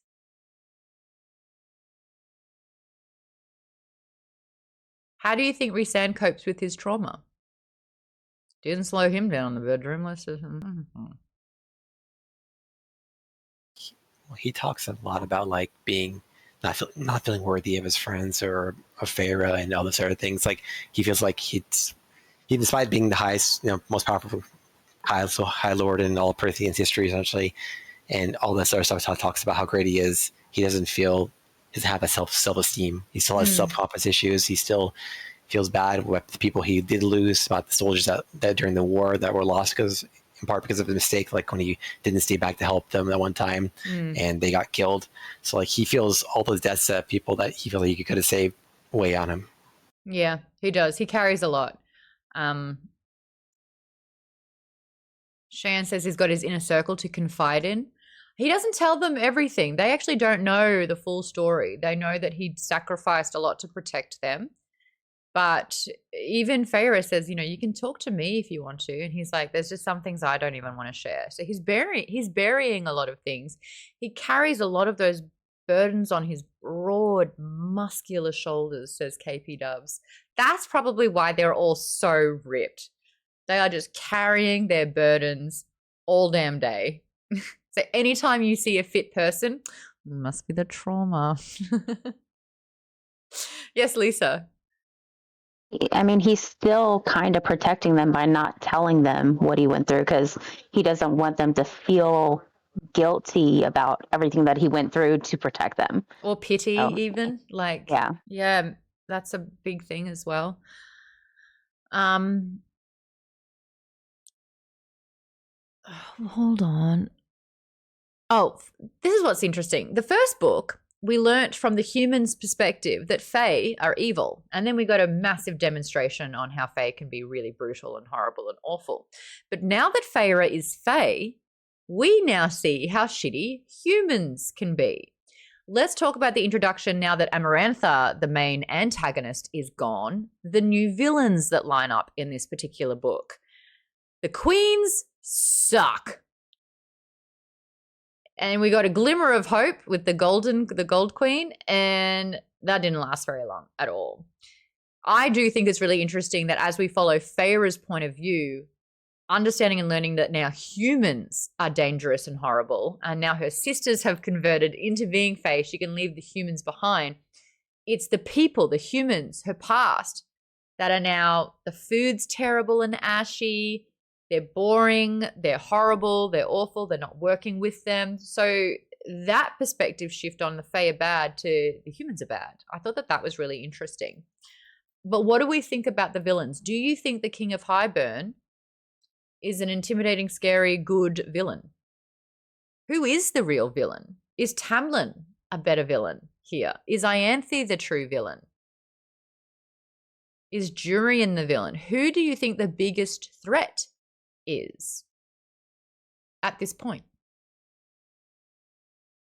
Or are they all a little bit vague and vanilla? Or is there no true threat? Or are we so consumed by the romance that's taking off between Feyra and Rhysand that the threat doesn't actually matter? It's not really tangible, especially when the worst thing that ever happened with the sisters turned into Fae. Oh my God, what a punishment. No, not the Fae treatment. However will we live? For another few thousand years, that's how. Who's the biggest villain? Oakley says Feyra is the biggest villain. I mean, I would say definitely King Highburn, just because we don't really know what he does. I mean, we've seen his power to some degree, but the main thing that makes him scary is the power of the cauldron. The cauldron is like some kind of super all-powerful magic item that like created the universe or something like that. It talks about how it's got incredible like omniscient, like omnipotent powers almost, and he has control of it. So therefore, he's the most dangerous. We don't get to see him very little in the book, unfortunately, but that alone, I feel like, makes him the villain. So you think the biggest threat is the cauldron, and whoever wields the cauldron then becomes that threat too? Yeah. So power is the villain. Well, I mean, the King Highburn is I mean, cauldron probably would be used regardless who uses it, but he's the worst at it. He's the worst person to use it apparently, because he wants to like wipe out the humans. Like he wants to try to go over the wall, destroy all the humans, basically take everything over. So he's definitely this, at least in my opinion, the scariest. Sorry, I'm just having a little. I am with the Alienware Hive. We have ARP. If you do watch my stream, you get ARP rewards. You can turn those rewards into discounts on product. They updated it, and I had to change something, and apparently it is not working. So I need to look into that. Sorry, bud. I can also let you know if there are any other Alienware Hive streamers online at the moment. I had to put it in component 1 or component 2. I don't know where they are. Where even is component 1 or component 2? I'll look into it for you. Sorry, thank you for the feedback. I appreciate it. We've only got 6 more minutes of this conversation. Yeah,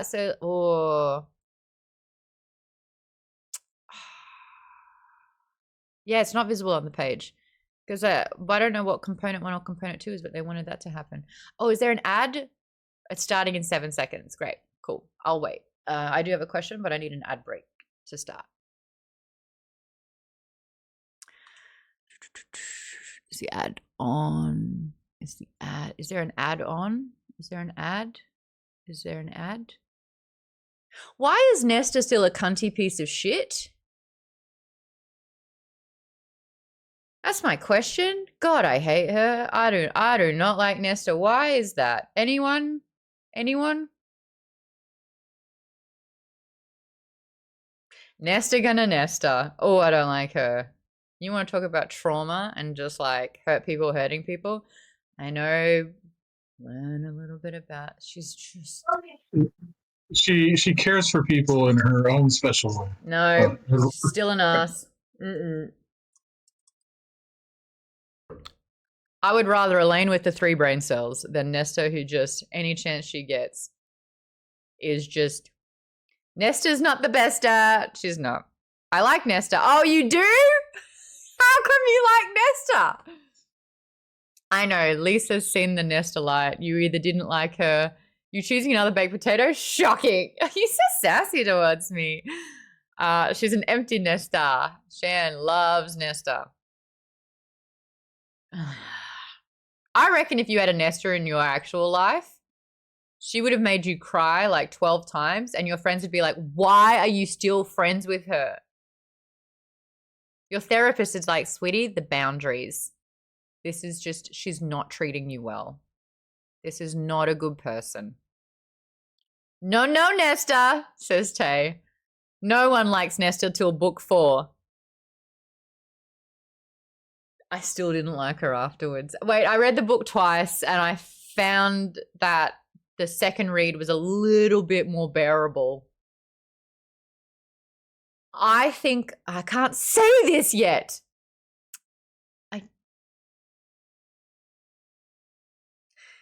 He deserves better.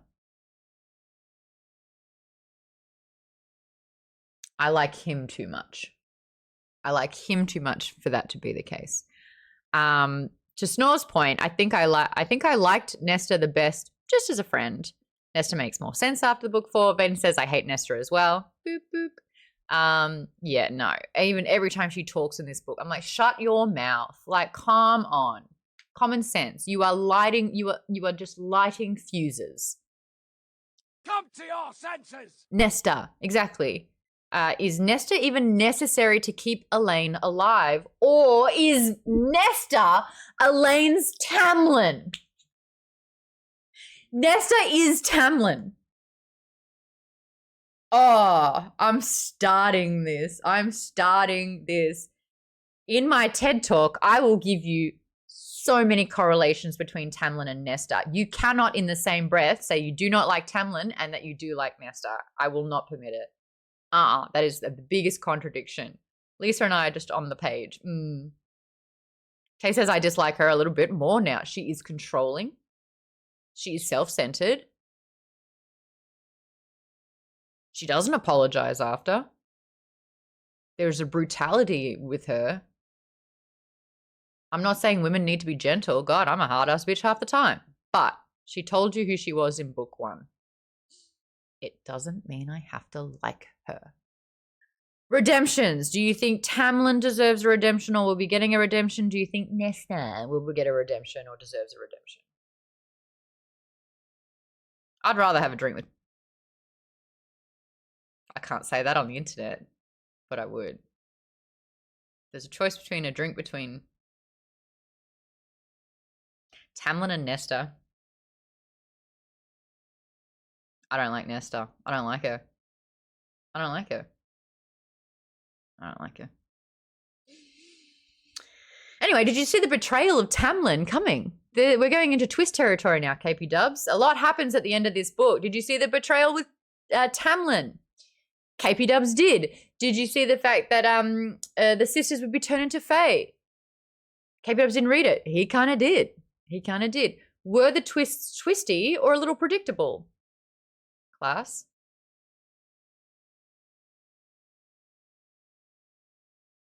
It was fun. Lots happened. I have opinions that are spoilers, so my mouth is closed. James says Nesta probably doesn't return shopping carts. The cart return. She wouldn't either. She wouldn't. Oh, that's so accurate.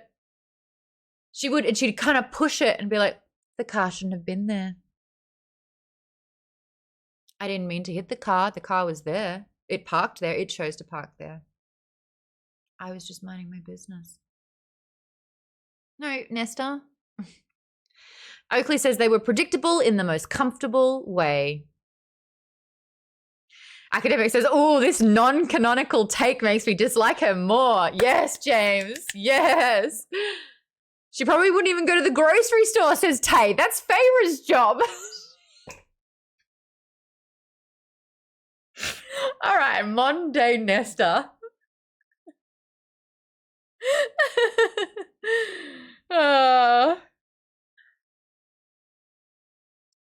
Okay. Okay, they were predictable. Great. Do you think that Feyra going back with Tamlin was the right or only choice? Do you like how the book ended? It's literally full circle. It ends how it began, with Feyra in the spring court.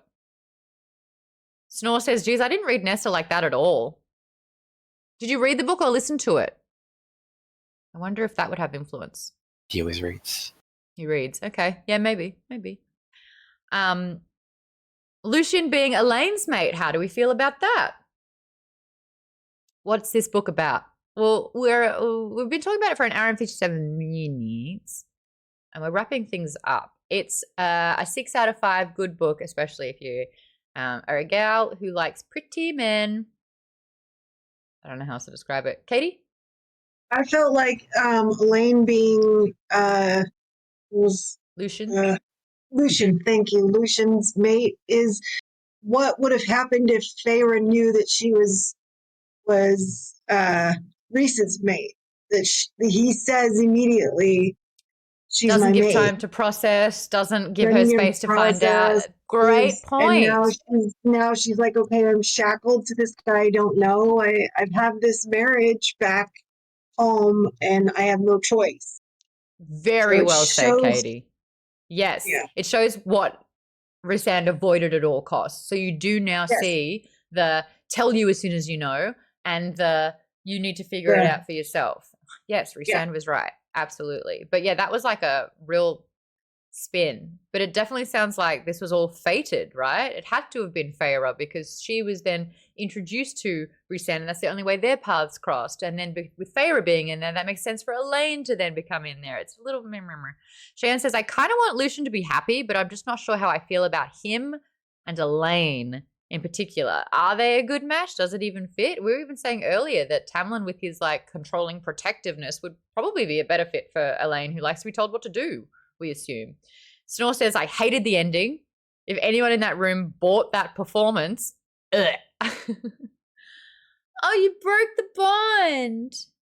Protect me from Rhysand. Take me back, Tamlin. I want to go back. Yeah, I get it. Would you have liked to have seen the wedding between Rhysand and Feyra? Or was that kind of like hidden twist oh, wow, cool. Yeah, no, I don't think the reveal had enough of an impact to deny us seeing them wed, personally. I would have liked to have seen that. And then maybe we find out through their friends' point of view when they find out and we get that sort of reaction. But for us to be kept in the dark, I don't know. I just didn't think that that was the call to make, personally. So they're all the questions. Thank you so much for letting me bitch about Nesta. Again, I just won't change my stance on that. And I'm okay. I'm okay with that. God, imagine if someone got like an... Oh, wait. No, that doesn't work. I was like, a Nesta tattoo. Someone probably does. Ugh. Who wants to read the next book? All the guys look at me like... Already did. You did? Oh, yeah, I made you read all of them. That's right. I got you into these books a while ago. You're like, what are you reading? Do you like it? I'm like, I love it. And you're like, okay, I'll read it. And I'm like, well, yeah, okay. And you read them all. You read them all. Tay wants to read more of them. I'm fine with romance, but could we get some good romance? Says Academic. Look, the first book's not as good. The second book definitely gets better. I know you bowed out after the first book. And the next book has way more action. Shan says, I'm in, of course. Duh. Siri says, I'll read the series. Okay, I like this. The next book that we have for October is Nosferatu. It is by Joe Hill, who's Stephen King's son. Now, I am very against horror. I don't like being scared. But apparently this is a little bit more thriller, even though I read the blurb and it sounds horrific. We're going to be switching up the schedule a little bit to what you see out there on socials at the moment. I have booked New York Comic Con. Yay!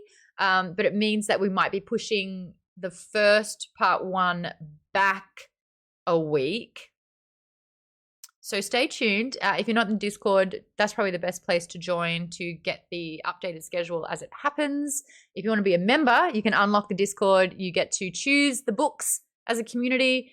You get to ask authors questions when we have our Q&As. A reminder, tomorrow I'll be interviewing Matt Dinnerman, 5 p.m. PT, chatting about mainly book 5, but we haven't spoken to him since book 2. So maybe we'll get some 3 and 4 in there as well.